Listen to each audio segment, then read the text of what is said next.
Hello friends, my name is Vishal Jain और आप सभी का विशाल क्लासेस में बहुत बहुत स्वागत है। तो दोस्तों, पिछली क्लास में हमने टेंस के इंट्रोडक्शन के बारे में देखा था। उसमें हमने देखा था कि टेंस तीन प्रकार के होते हैं: प्रेजेंट टेंस, पास्ट टेंस और फ्यूचर टेंस। इसके अंतर्गत हमने कई और भी प्रकार देखे थे, जैसे सिंपल प्रेजेंट टेंस के अंतर्गत आपका सिंपल प्रेजेंट टेंस आता है, प्रेजेंट कॉन्टिन्यूस टेंस आता है, प्रेजेंट परफेक्ट टेंस आता है और प्रेजेंट परफेक्ट कॉन्टिन्यूस टेंस आता है। इसके बाद हमने ये भी देखा था कि प्रत्येक टेंस के अंतर्गत आपके चार प्रकार के वाक्य आते हैं: अफर्मेटिव वाक्य, निगेटिव वाक्य, इंटेरोगेटिव वाक्य और इंटेरोगेटिव निगेटिव वाक्य। तो आज हम सिंपल प्रेजेंट टेंस यानी कि प्रेजेंट इंडेफिनिट टेंस को शुरू कर रहे हैं और इसके अंतर्गत आने वाले सभी प्रकार के वाक्यों को भी सीखेंगे। तो आइए शुरुआत करते हैं। तो सिंपल प्रेजेंट टेंस को प्रेजेंट इंडेफिनिट टेंस भी कहते हैं और इसे हिंदी में सामान्य वर्तमान काल कहते हैं।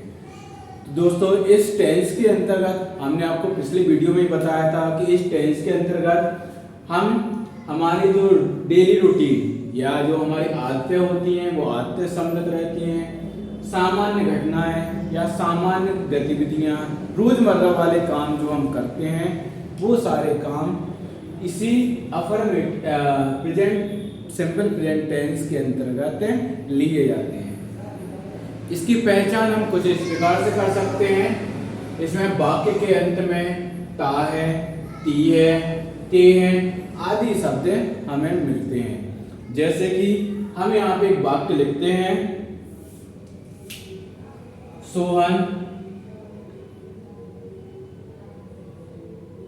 रोज चाय पीता है। सोहन रोज चाय पीता है।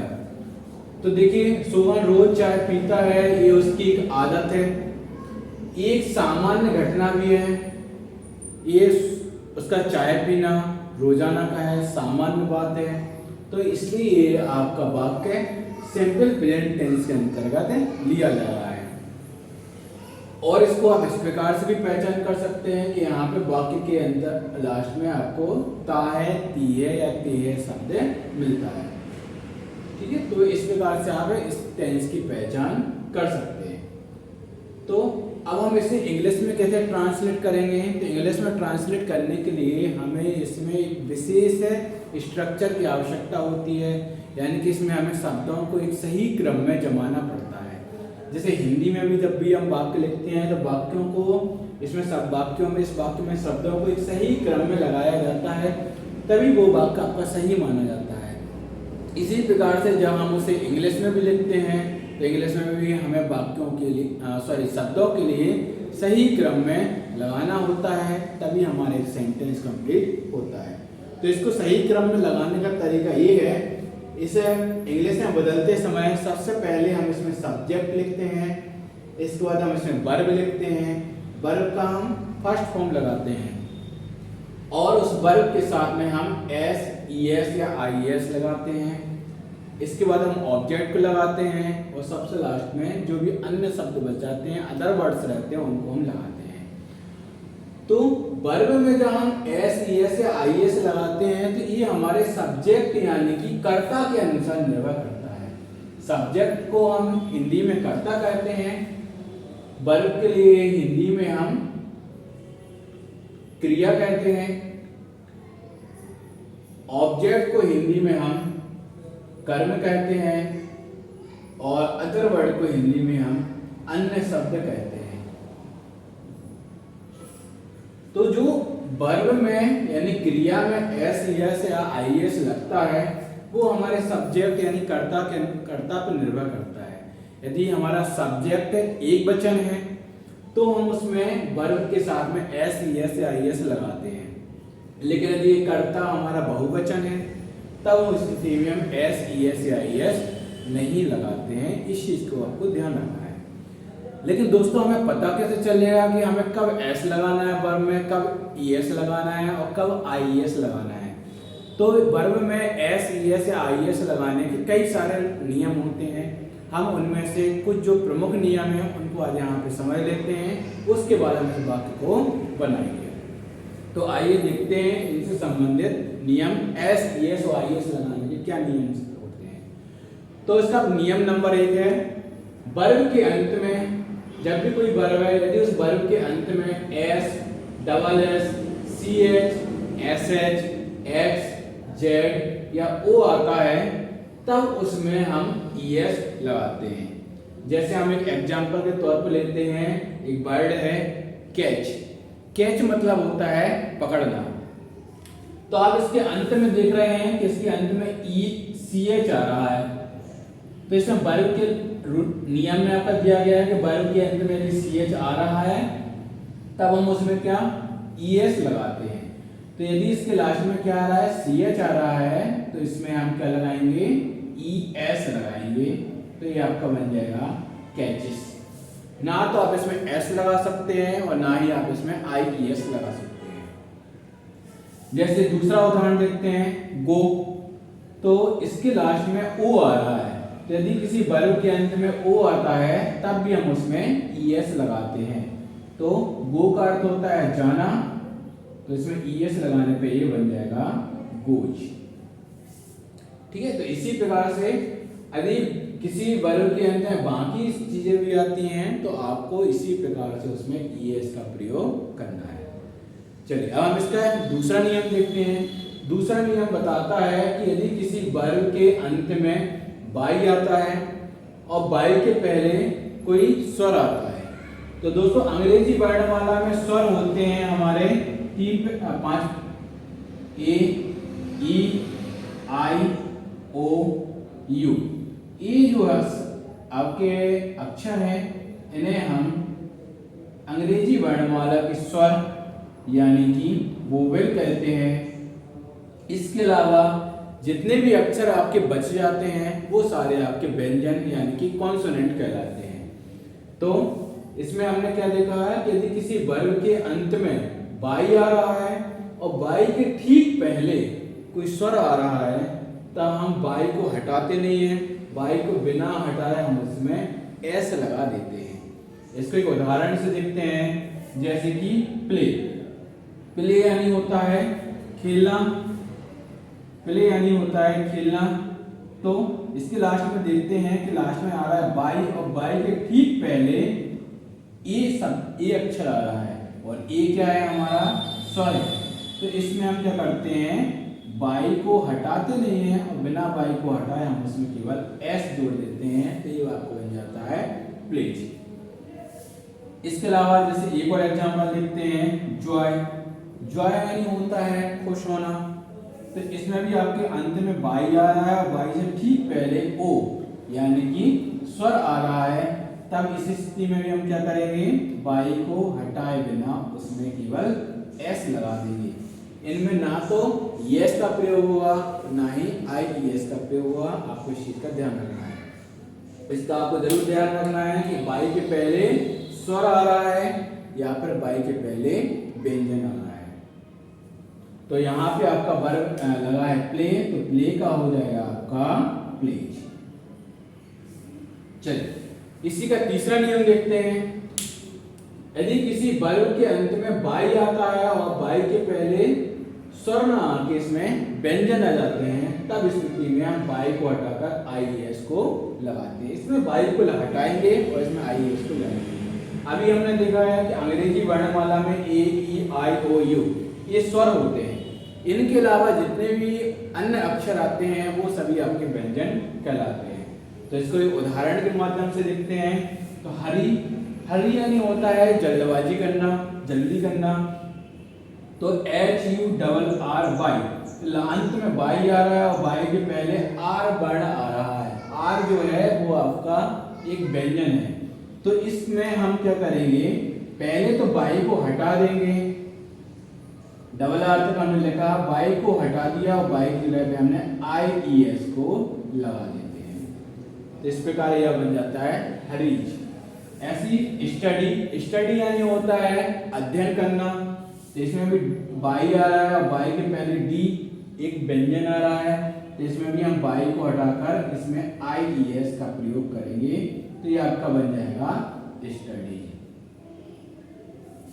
ठीक है दोस्तों, इन 3 नियम के अलावा यदि आपको अन्य और कोई भी शब्द मिलते हैं तो उसमें आपको केवल एस का प्रयोग करना है, अन्य आपको कुछ भी लगाने की आवश्यकता नहीं है।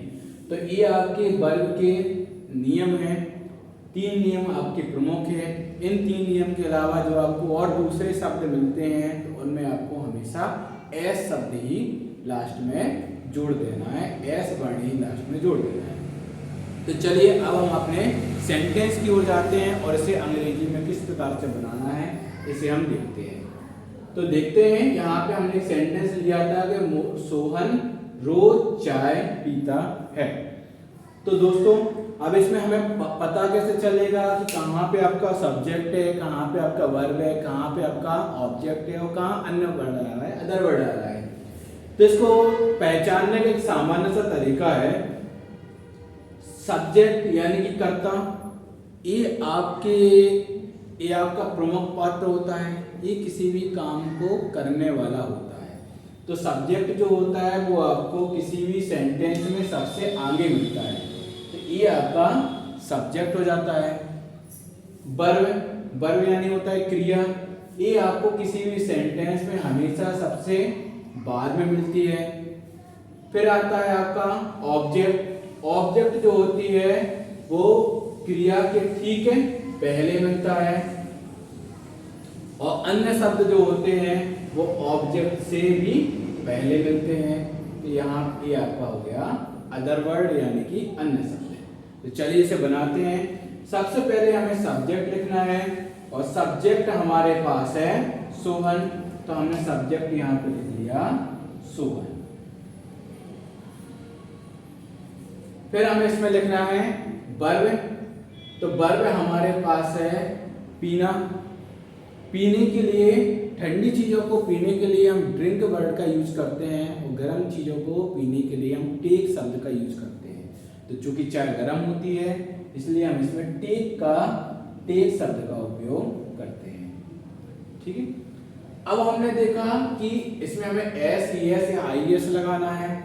तो दोस्तों इसमें सोहन आपका एक वचन है और एक वचन है तो इसमें आपका एस या IES लगेगा। यदि ये बहुवचन होता तब इस स्थिति में एस या IES नहीं लगता।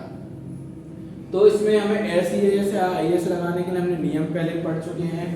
हमने यहाँ पे नियमों को देखा था कि वर्ब के अंत में SSS CH SS X Z या O आता है तब ES लगाते हैं।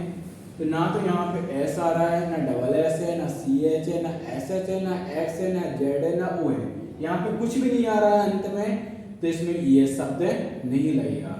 इसके अलावा हमने बाकी 2 नियमों में क्या देखा था कि अंत में बाई आना चाहिए, तो इसमें अंत में बाई भी नहीं है तो बाकी 2 नियम भी नहीं लगेंगे। तो हमने आपके लिए बताया था कि हमारे एक चौथा नियम भी है कि इन तीनों के अलावा यदि जितने भी शब्द आते हैं उन सभी शब्दों में हमें केवल एस लगाना है। तो आपके टेक में अन्य ये तीनों नियम आपके काम नहीं कर रहे हैं तो इसमें हम केवल एस बस का शब्द एस का बस प्रयोग करेंगे। तो ये आपका हो गया सोहन टेक्स। इसके बाद हमें लगाना है, यहाँ तक कंप्लीट हो गया। इसके बाद हमारा आता है ऑब्जेक्ट है इसमें चाय को इंग्लिश में हम बोलते हैं टी। इसके बाद हमारा आता है अदर वर्ड यानी कि अन्य शब्द, और अन्य शब्द इसमें आ रहा है रोज, तो रोज के लिए हम इंग्लिश में बोलते हैं डेली। तो आपका ये सेंटेंस कंप्लीट हो गया, सोहन टेक्स टी डेली। तो इस प्रकार से हम हिंदी से इंग्लिश में वाक्यों का रूपांतरण करते हैं, वाक्य परिवर्तन करते हैं। चलिए अभी हमने यहाँ पे एक वचन का एक उदाहरण देखा था, अब हमें इसी के लिए एक बहुवचन के उदाहरण से भी समझने का प्रयास करते हैं। जैसे कि हमने यहाँ पे लिखा, हम प्रतिदिन विद्यालय जाते हैं। हम प्रतिदिन विद्यालय जाते हैं। तो दोस्तों अभी हमने बताया था कि सब्जेक्ट हमारा हमेशा कहाँ रहता है, सबसे पहले रहता है। वर्ब हमेशा लास्ट में रहती है। वर्ब के पहले ऑब्जेक्ट आता है और ऑब्जेक्ट के पहले हमेशा अदर वर्ड आता है। हिंदी में हम इन्हें इस प्रकार से पहचान कर सकते हैं। तो जब हम इसे इंग्लिश में बदलेंगे तो इंग्लिश में बदलने में हमें सबसे पहले लगाना होता है सब्जेक्ट। तो यहाँ पे सब्जेक्ट है हम के लिए हम इंग्लिश में बोलते हैं वी। फिर हमें इसमें लगाना है वर्ब है इसमें जाने के लिए हम इंग्लिश में बोलते हैं गो। अब हमें इसमें लगाना है एस या आई एस। तो हमने इसमें सब्जेक्ट को देखा, सब्जेक्ट हम जो है वो आपका बहुवचन है और हमने अभी देखा था कि हमें बहुवचन के साथ में एस या आई एस नहीं लगाते हैं, तो हम यहाँ पे एस या आई एस का प्रयोग नहीं करेंगे। फिर आता है इसमें ऑब्जेक्ट है इसमें विद्यालय। ठीक है, तो दोस्तों आपके गो के साथ में हमेशा टू का प्रयोग किया जाता है।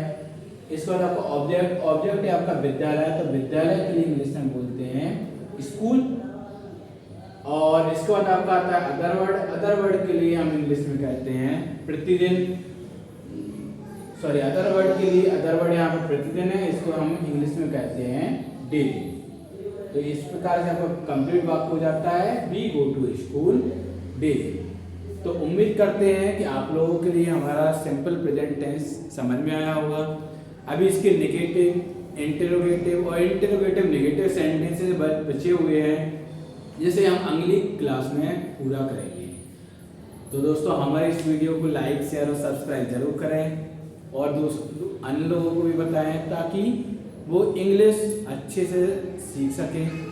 और सबसे कठिन उनको लगता है टेंस, और हम इसी टेंस के आपको आसान बनाना चाहते हैं ताकि आप लोग इंग्लिश आसानी से पढ़ सकें, समझ सकें और उसका अर्थ जान सकें।